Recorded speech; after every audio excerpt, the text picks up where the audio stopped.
that is smart as well as strong, provide health care for all, and solutions for the climate crisis. So, why is this election so close? Well, I know something about close elections, so let me offer you my opinion. I believe this election is close today mainly because the forces of the status quo are desperately afraid of the change Barack Obama represents.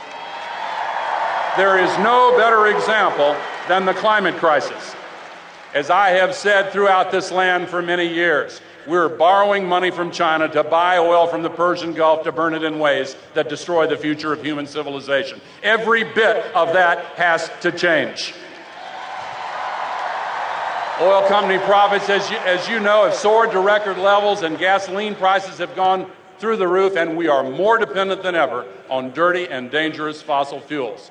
Many scientists predict shockingly that the entire North Polar ice cap may be completely gone during summer months during the first term of the next president. Sea levels are rising, fires are raging, storms are stronger. Military experts warn us our national security is threatened by massive waves of climate refugees, destabilizing countries around the world. And scientists tell us the very web of life is endangered by unprecedented extinctions. We are facing a planetary emergency, which, if not solved, would exceed anything we've ever experienced in the history of humankind.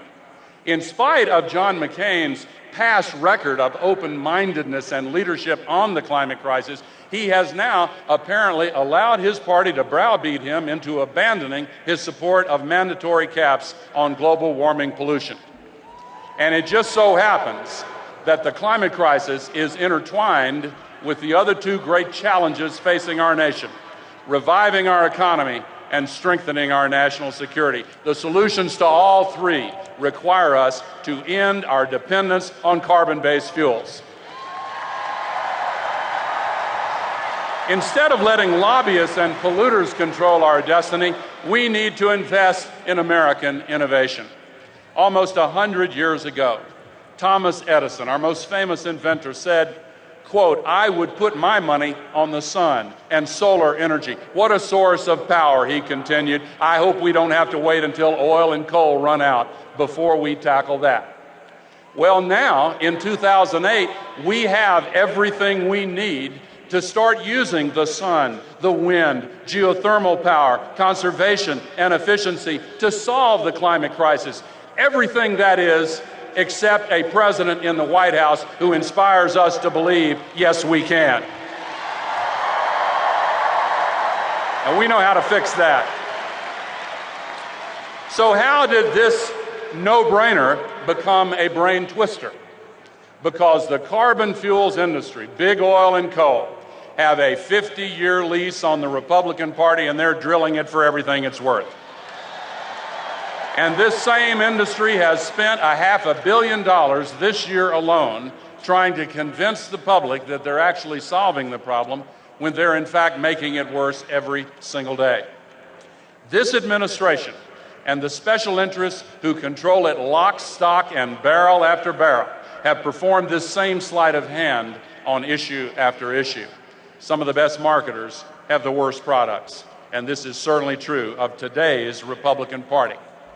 The party itself has on its rolls men and women of great quality, but the last 8 years demonstrate that the special interests who have come to control the Republican Party are so powerful that serving them and serving the national well-being are now irreconcilable choices. So what can we do about it? We can carry Barack Obama's message of hope and change to every family in America and pledge that we'll be there for him, not only in the heat of this election, but in the aftermath as we put his agenda to work for our country. We can tell Republicans and independents, as well as Democrats, exactly why our nation so badly needs a change from the approach of Bush, Cheney, and McCain. After they wrecked our economy, it's time for a change. After they abandoned the search for the terrorists who attacked us and redeployed the troops to invade a nation that did not attack us, it's time for a change. After they abandoned the principle first laid down by General George Washington when he prohibited the torture of captives because it would bring, in his words, shame, disgrace, and ruin.